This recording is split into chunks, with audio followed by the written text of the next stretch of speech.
Olá, caríssimos, sejam bem-vindos a mais esse episódio que eu preparei com muito carinho para vocês. E eu já queria começar fazendo uma pergunta, como de costume. Como você se sentiria ao descobrir que ser dono de si não é um bom negócio? Não é algo bom para você. E alguns personagens descobriram isso, alguns personagens bíblicos, e hoje nós vamos falar aqui de dois que realmente pediram a rédea da sua vida, pediram para ser dono de si e não tiveram o resultado que desejaram. Quando a gente decide ser dono de si, existe um sentimento que vai como que nos seduzindo, nos mostrando que nós podemos fazer o que a gente quiser, na hora que a gente quiser, da forma que nós quisermos, mas existe ali oculto uma solidão que ninguém nos revela. Que quando nós somos donos de nós mesmos, quando nós decidimos tudo a respeito de nós, também nos cabe a responsabilidade de tudo, a responsabilidade conosco. E muitas vezes nós nos vemos sozinhos após decidir ser dono de si.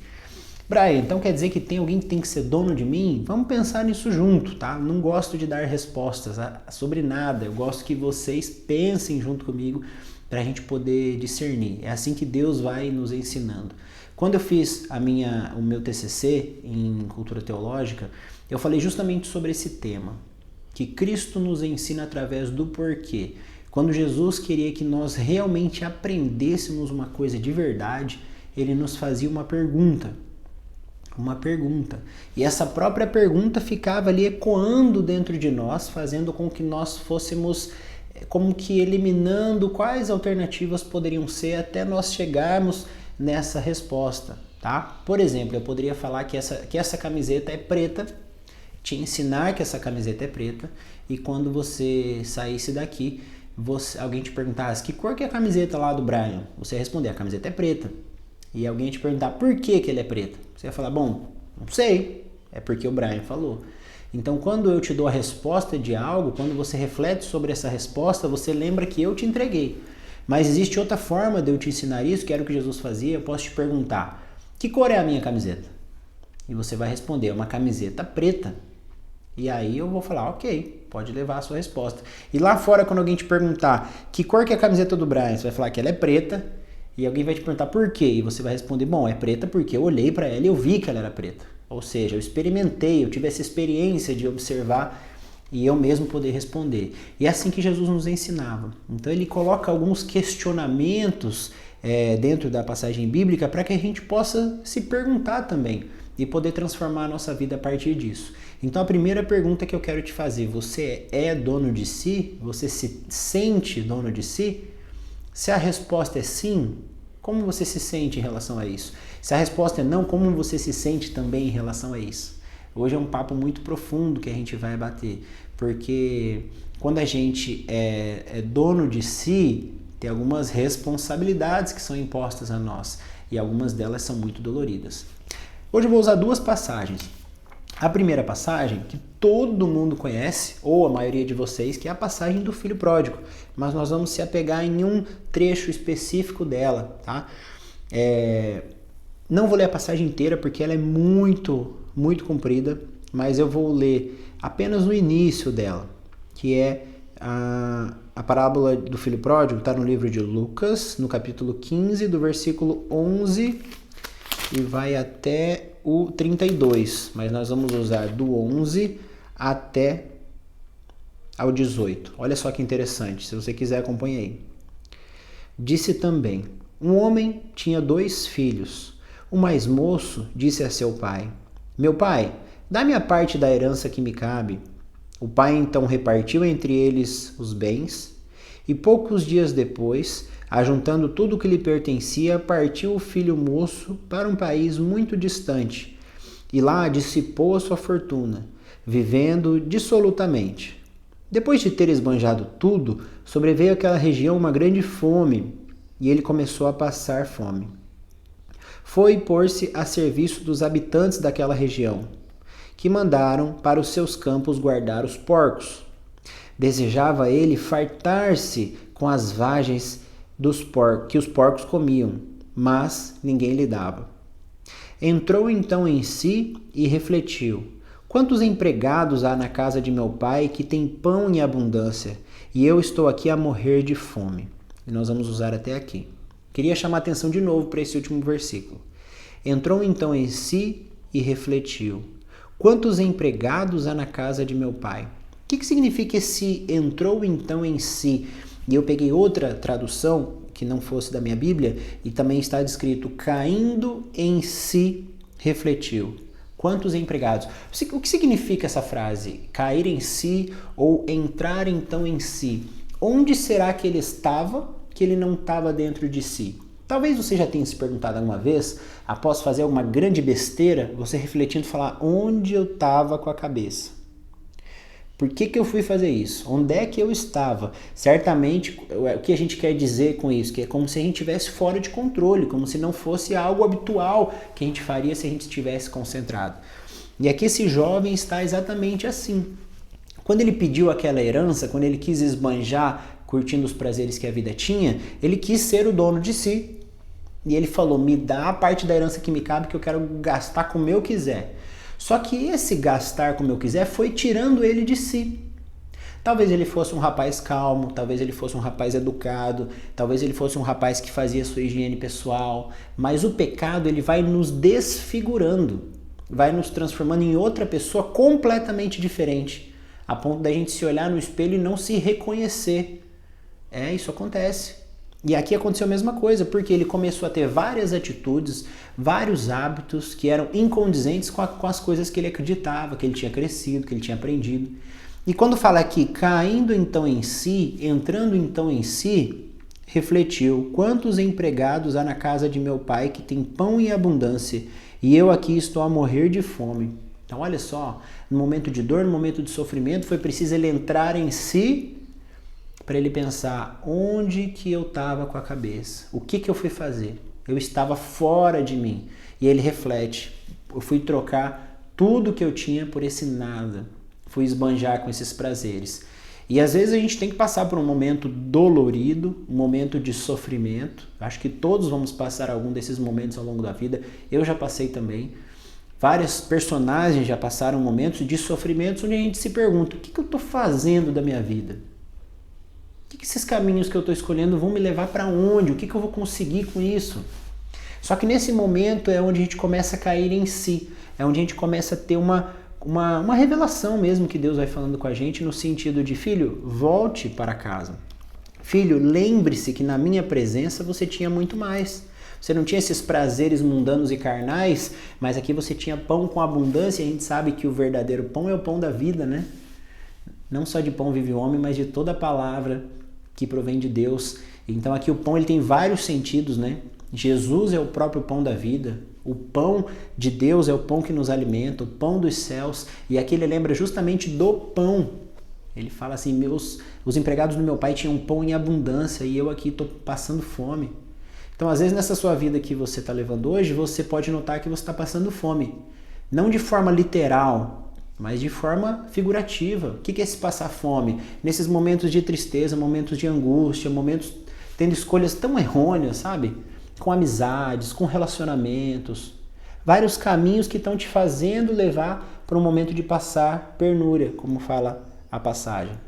Será que não é necessário cair em si e pensar assim, será que não está na hora de eu voltar para a casa do meu pai?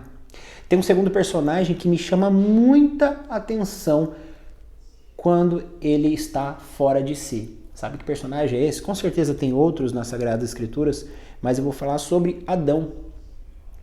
Adão. Quando Adão e Eva pecam e eles percebem que eles estão nus, ele se esconde. E é muito curiosa a pergunta que Deus faz para ele, porque como eu te falei, Deus nos ensina através do porquê. Então, quando eles percebem que eles estão nus, olha que interessante, se você quiser acompanhar, está lá no livro de Gênesis, capítulo 3, versículo 8 e 9. Diz bem assim, depois que eles já tinham pecado, eis que ouviram o barulho dos passos do Senhor Deus, que passeava no jardim, à hora da brisa da tarde. O homem e a sua mulher esconderam-se da face do Senhor Deus no meio das árvores do jardim. Mas o Senhor Deus chamou o homem e perguntou-lhe, Adão, onde estás? E ele respondeu: ouvi o barulho dos vossos passos e tive medo, porque estou nu e ocultei-me. Olha essa pergunta. Deus pergunta para Adão: onde estás? Será que é possível Deus nos perder? Seja sincero. Você acha que Deus poderia não saber onde que alguém está na face dessa terra? Mesmo hoje com 7 bilhões e meio de pessoas, mas aqui nesse exemplo, né, que só tinha Adão e Eva dentro do jardim, e Deus lá, né, eles perceberam que Deus estava se aproximando de se esconder, e Deus fala: onde estás? Será que realmente Deus não sabia onde Adão estava? Deus sabia onde ele estava. Quem não sabia onde Adão estava era o próprio Adão. E quando Deus faz essa pergunta: Adão, onde estás? Essa pergunta ecoa dentro da mente dele, ecoa dentro do coração dele, ecoa dentro do ser dele inteiro, dizendo: Adão, onde estás? E ele se pergunta: onde que eu estava com a cabeça quando eu fui fazer isso? Onde é que eu estou? Onde é que eu vim parar no meio do pecado? Onde que eu fui parar com essa escolha de tirar as rédeas da mão de Deus e querer ser meu próprio dono? Isso é um grande problema e é uma das principais vitórias que o mal tem sobre nós. Queria dizer para nós que nós somos o nosso dono, que nós mandamos em nós mesmos. Eu posso te provar de uma forma muito fácil que você não é dono de si. Por exemplo, se eu te pedir para você fechar os olhos, você consegue fazer assim? Consegue, né? Se eu te pedir para levantar a mão direita, você consegue? Consegue. E se eu pedir para você parar seu coração por 5 segundos? Por que não dá certo se nós somos donos de nós mesmos? E se a gente quiser acrescentar 1 minuto a mais na nossa vida, é possível? Também não é possível, porque nós não somos donos da nossa vida, e sim Deus é dono. Se Deus quiser parar o nosso coração, Ele consegue parar. E se Ele quiser parar só por 5 minutos e depois retornar, Ele para por 5 minutos e volta depois, porque Ele é o nosso dono, Ele é o detentor da nossa vida. Ele é o Criador, nós somos a criatura. O problema é que às vezes nós queremos nos colocar no lugar de criadores, e é isso que o pecado faz com nós. O pecado é exatamente isso, é colocar a rédea na nossa mão e falar assim: eu mando em mim mesmo. Vamos recapitular ainda dentro dessa mesma passagem. Essa aqui é uma parte esplêndida que tem na passagem, a gente deixa passar batido. Que diz bem assim, ó: quando eles pecaram, né, foi o momento que Eva conversou com a serpente. E está aqui também no livro de Gênesis, capítulo 3, a partir do versículo 1. Vamos acompanhar junto como é que diz. Ó, quando o pecado é apresentado para Eva, diz assim: a serpente era o mais astuto de todos os animais do campo que o Senhor Deus tinha formado. E ela disse à mulher: é verdade que Deus os proibiu de comer do fruto de toda a árvore do jardim? Olha aqui, já começou ludibriando ela. E a Eva responde. E a mulher respondeu-lhe: podemos comer do fruto das árvores do jardim, mas do fruto da árvore que está no meio do jardim, Deus disse: vós não comereis dele, nem o tocareis, para que não morrais. Oh, não, tornou a serpente, vós não morrereis, mas Deus bem sabe que no dia em que deles comerdes, vossos olhos se abrirão e sereis como deuses, conhecedores do bem e do mal. Gente, para a gente finalizar, a gente precisa muito entender o que está aqui, porque essa daqui é a raiz de todo o pecado. E se a gente não conhece algo, a gente não se protege contra isso. Então é preciso a gente conhecer o mal, conhecer o pecado para a gente se defender dele. Eu lembro agora no período de pandemia, por que a gente usava máscara?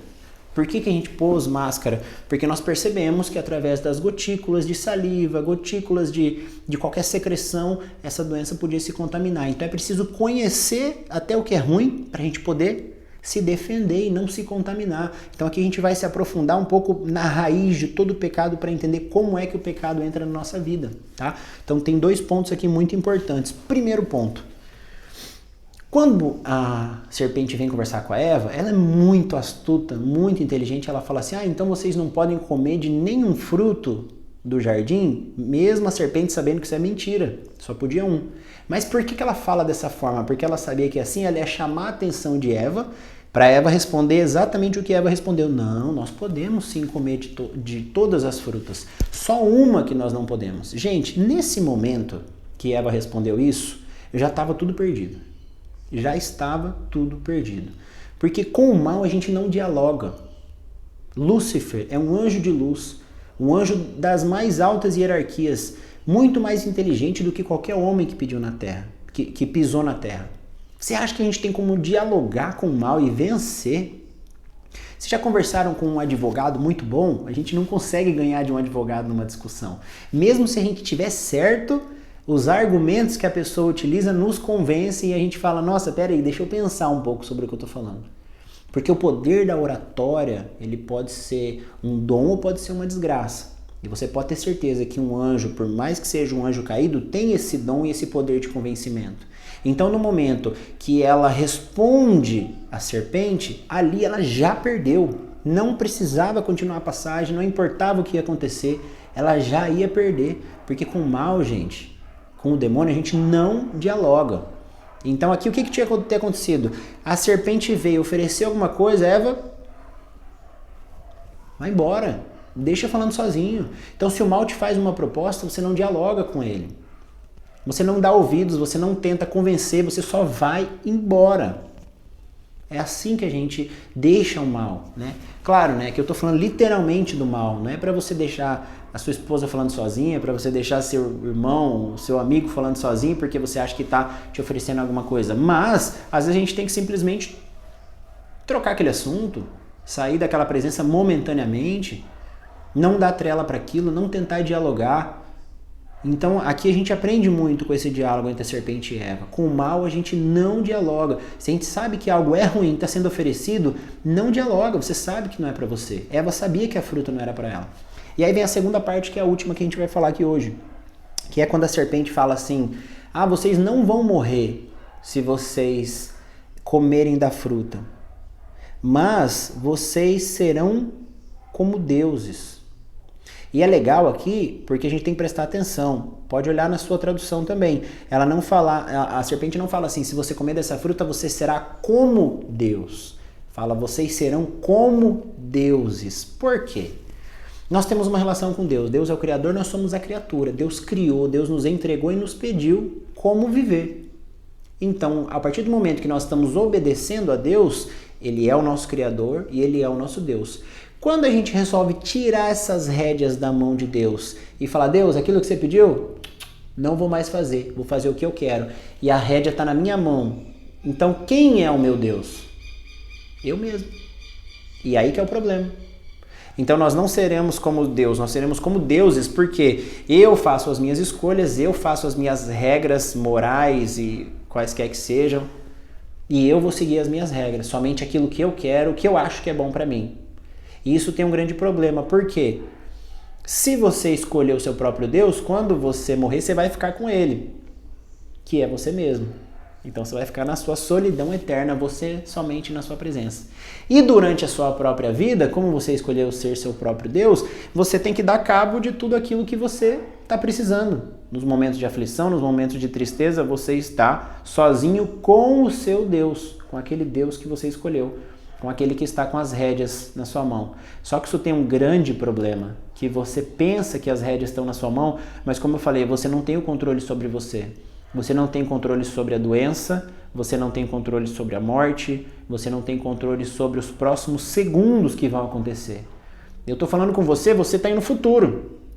Eu estou aqui no passado. Por quê? Eu estou falando com você agora, hoje é dia 20/6, às 15h50 da tarde de 2024.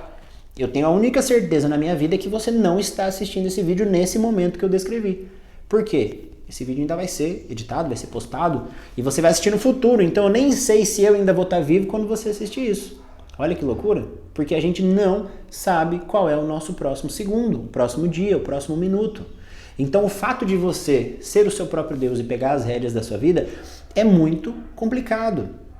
Porque pode acontecer igual Adão e Eva, foram expulsos do paraíso. Então já que vocês querem ser seus deuses, então você cuide da sua própria vida. Deus nos ama tanto, Deus é tão sutil, tão dócil, que Ele dá o livre-arbítrio acima de tudo, porque o livre-arbítrio é o principal fator para que o amor aconteça.